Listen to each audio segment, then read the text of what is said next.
Welcome to WAP Institution, an international brand of software engineering education. Hello students, ये bootstrap 5 का chapter 4 है।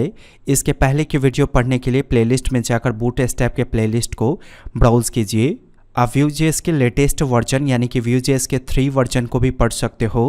Channel अब तक आपने सब्सक्राइब नहीं किया तो सब्सक्राइब करके बेल आइकन को हिट कीजिए। आपने प्रीवियस वीडियो में ग्रिड के बारे में जाना था। ग्रिड के माध्यम से ही बूटस्ट्रैप में किसी कंटेंट को रेस्पॉन्सिव बनाने का काम करते हैं। और रिवाइज कर लीजिए कैसे ग्रिड को बनाएंगे। ग्रिड कभी भी किसी कंटेनर या कंटेनर फ्लूइड के अंदर होगा तो डिव एलिमेंट में क्लास का वैल्यू ऐसे डिफाइन कर देंगे कंटेनर हाइफन फ्लूइड। अब इसके अंदर ग्रिड को बनाने के लिए सबसे पहले रो क्रिएट करेंगे। तो रो क्रिएट करने के लिए डिव एलिमेंट में क्लास का वैल्यू ऐसे देंगे। अब रो के अंदर डिसाइड करेंगे कि कितना हॉरिजेंटली बॉक्स क्रिएट करना है, यानी कि कितना कॉलम क्रिएट करना है। अगर 2 कॉलम क्रिएट करना है तो 2 बार डिव एलिमेंट शुरू करके बंद करेंगे। पहले कॉलम का कुछ विड्थ देंगे। जैसे मुझे पहले कॉलम का विड्थ 50% देना है तो मैंने डिफाइन कर दिया :6। दूसरे कॉलम का भी विड्थ 50% मुझे देना है तो मैंने डिफाइन कर दिया :6।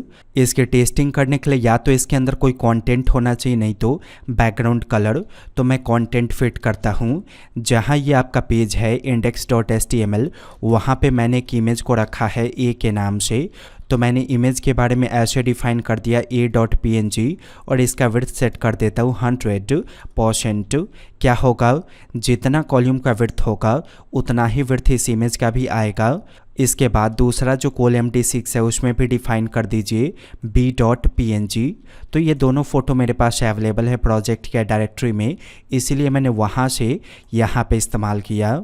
देखिए गौर से 50% विड्थ इसका दिखा और 50% विड्थ इसका दिखा।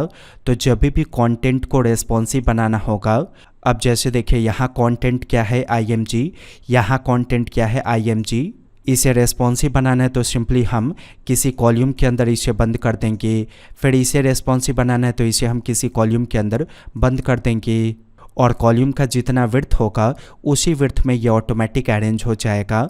अगर हम कंटेंट में विड्थ 100% देते हैं तो मान लीजिए इस कॉलम का विड्थ मैंने डिफाइन कर दिया :3 यानी कि 25%। तो क्या होगा, ये जो इमेज है इसका एरिया उतना ही दूर आपको दिखेगा जितना दूर इस डिव एलिमेंट का एरिया होगा। रन करके टेस्ट कीजिए। देखिए गौर से कुछ ऐसा दिखा। इसको मैं पहले जैसा करता हूँ :6 और :6। अब इसके टेस्टिंग करेंगे, रेस्पॉन्सिव टेस्टिंग। अभी तो आप पीसी पे देख रहे हो तो आपको इस प्रकार का दिखा, लेकिन मोबाइल पे ये कैसा दिखेगा ये तो टेस्ट करना होगा। तो टेस्ट करने के लिए राइट क्लिक करेंगे इसी पेज में और इंस्पेक्ट में जाएंगे। देखिए इस पर क्लिक करेंगे, ऐसा इनपुट फील्ड आना चाहिए। तो मोबाइल का जो साइज़ होता है वो 768 पिक्सल से नीचे होता है। तो 768 पिक्सल से नीचे मोबाइल का लैंडस्केप मोड भी हो जाएगा और पोर्ट्रेट मोड भी हो जाएगा। गौर से देखिए, मोबाइल पे जाते ही आपका जो इमेज होगा वो ऐसा ही दिखेगा जैसा डेस्कटॉप पे दिखा। डेस्कटॉप पे कैसा दिखा, पहले बाएं और फिर उसके दाहिने अगला इमेज। और मोबाइल पे भी ऐसे ही दिख रहा है आपका, बस अंतर ये होगा कि मोबाइल पे इसका साइज छोटा हो जाएगा। अगर इसे मोबाइल पे कंप्लीट रेस्पॉन्सिव दिखाना है तो हम एक काम कर सकते हैं, कॉलम को ब्रेक कर सकते हैं मोबाइल पे जाते ही। ये कैसे होगा, कैसे कॉलम ब्रेक होगा मोबाइल पे जाते ही। देखिए गौर से, साइज़ इनपुट करने से ठीक पहले मोबाइल के लिए साइज़ इनपुट कर देंगे MD के माध्यम से। MD का मतलब हो गया 768 पिक्सल से नीचे का स्क्रीन। यहाँ पे डिफाइन कर दीजिए 768 पिक्सल से नीचे का स्क्रीन। तो क्या होगा, डेस्कटॉप पे तो इसके बगल में ये दिखेगा, लेकिन जैसे ही 768 पिक्सल से नीचे जाएगा पहले ये दिखेगा और उसके नीचे ये दिखेगा। यानी कि डेस्कटॉप पे हॉरिजेंटली दिखा, लेकिन मोबाइल पे जाते ही वर्टिकली अरेंज हो जाएगा। देखिए ज़रा गौर से, मैं यहाँ 768 पिक्सल से नीचे के साइज़ को ऐसे डिफाइन करता हूँ। एक बार पेज को रिलोड कीजिए। देखिए कॉलम ब्रेक हो गया, पहले ये कॉलम और फिर ये कॉलम। लेकिन जैसे ही स्क्रीन का साइज 768 पिक्सल से ऊपर जाएगा, आप देखो हॉरिजेंटली अरेंज हुआ। तो जब भी हम कॉल्यूम्स को क्रिएट करेंगे तो ये ज़रूर डिफाइन करेंगे कि मोबाइल पे जाते ही वो ब्रेक हो जाए, क्योंकि कॉल्यूम मोबाइल पे जाते ही ब्रेक होगा तभी उसका कंटेंट एकदम बोल्ड अट्रैक्टिव दिखेगा आपके मोबाइल पे। इसी को रेस्पॉन्सिव कहा जाता है। कुछ और बेनिफिट्स को देखिए रेस्पॉन्सिव करने से।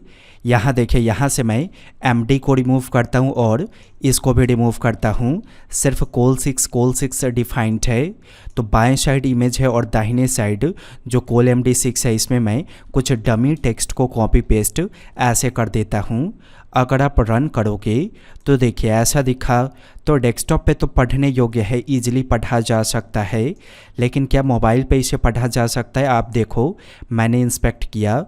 देखिए मोबाइल पे पढ़ना थोड़ा डिफ़िकल्ट होगा क्योंकि ये सही से अरेंज्ड नहीं है। अगर सही से अरेंज्ड होता तो ईजिली इसे पढ़ा जा सकता था। कैसे सही से अरेंज्ड होगा? जो फ़ोटो है उसको ब्रेक करके ये कंटेंट अगर नीचे आ जाएगा तो डेफिनेटली मोबाइल पे पढ़ने में ये काफ़ी बेनिफिशियल लगेगा। ऐसा कैसे करेंगे? मोबाइल का साइज़ डिफ़ाइन करके डिफ़ाइन कर दीजिए कोल MD6 और यहाँ डिफ़ाइन कर दीजिए कोल MD6। ओके, ज़रा रन कीजिए मोबाइल पे। देखिए अब इजीली मोबाइल पे पढ़ा जा सकता है। अब चलिए एक प्रॉपर वेबसाइट का लेआउट प्रिपेयर करते हैं जो कंप्लीट रेस्पॉन्सिव होना चाहिए। देखिए गौर से, यहाँ बॉडी एलिमेंट है जो कम्प्लीटली खाली है। मैं यहाँ पे कंटेनर फ्लूइड को प्रिपेयर करता हूँ। इसमें कोई कलर डिफ़ाइन कर दीजिए, जैसे मैंने BG डार्क डिफ़ाइन कर दिया। अब इसके अंदर H1 के माध्यम से कुछ कंटेंट राइट कीजिए। मैंने राइट कर दिया माई हेडर। ये बड़ा साइज़ का दिखाना है, इसीलिए क्लास का वैल्यू डिफ़ाइन कर देंगे display-1। अगर आप रन करोगे तो ऐसा दिखा। टेक्स्ट का कलर चेंज कीजिए, इसी में क्लास का वैल्यू ऐड कर देंगे text-light। तो ऑटोमेटिक टेक्स्ट का कलर कुछ ऐसा दिखा।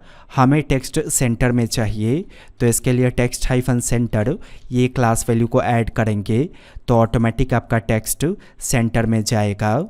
इसके बाद हमें रेस्पॉन्सिव फ़ोटोज़ को सेट करना है, इसीलिए हम एक डिव एलिमेंट बनाएंगे।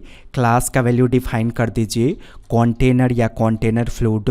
अगर आप कंटेनर रखोगे तो कम विड्थ में आपका रो और कॉल्यूम अरेंज होगा। देखिए ज़रा गौर से, मैंने डिव एलिमेंट इसके अंदर क्रिएट किया और फिर इसके अंदर प्रिपेयर कर लेता हूँ रो को। फिर इसके अंदर कॉल्यूम्स क्रिएट कीजिए ज़रूरत के अनुसार। मुझे 2 कॉल्यूम क्रिएट करना है, इसीलिए मैंने क्लास का वैल्यू डिफ़ाइन कर दिया कोल-MD-6।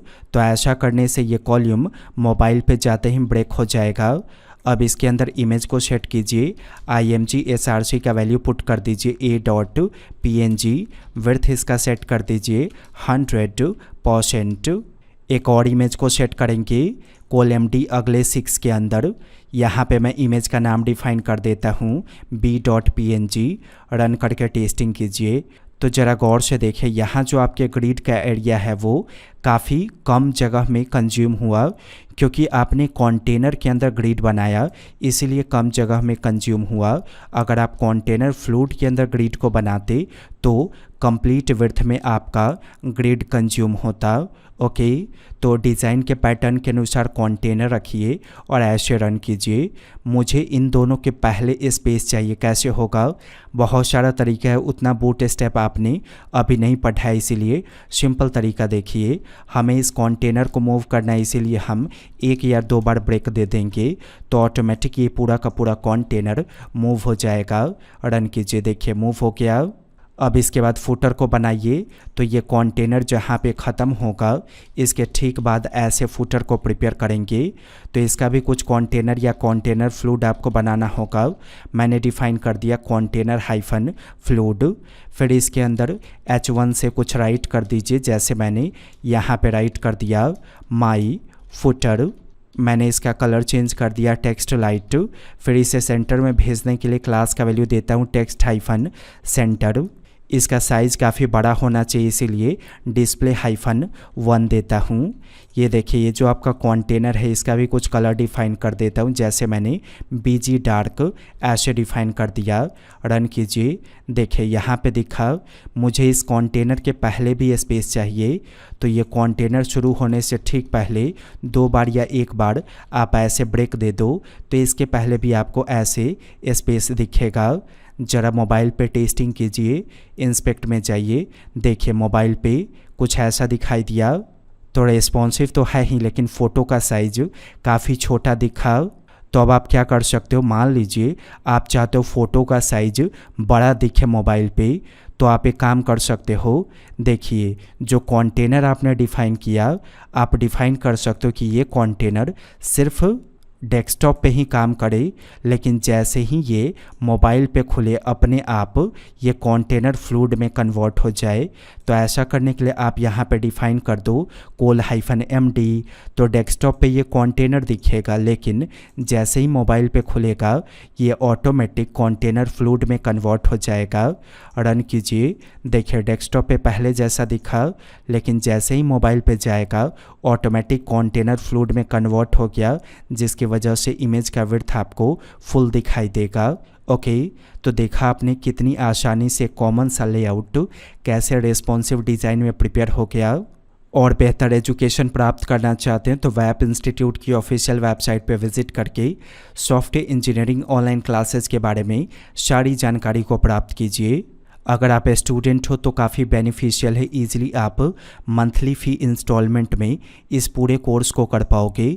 बड़ा से लेकर छोटा डेवलपर्स जो भी आपके ड्रीम है, सारी ड्रीम फुलफ़िल हो जाएंगी। स्टेप बाय स्टेप आप सॉफ्टवेयर, वेबसाइट, मोबाइल के एप्लीकेशन को डेवलप करना सीखोगे। इनफैक्ट इसमें machine learning, artificial intelligence, big data, cloud computing, software testing जैसी बड़ी टेक्नोलॉजीज़ भी इंक्लूडेड है। इसीलिए वेबसाइट पर विजिट कीजिए और एक बार सेल्स टीम को कॉल कीजिए, वो सारी जानकारी आपको दे देंगे। वीडियो पसंद है तो लाइक कीजिए, चैनल अब तक आपने सब्सक्राइब नहीं किया तो सब्सक्राइब करके बेल आइकन को हिट कीजिए। वैप इंस्टीट्यूट की वीडियो को देखने के लिए आपका बहुत बहुत धन्यवाद।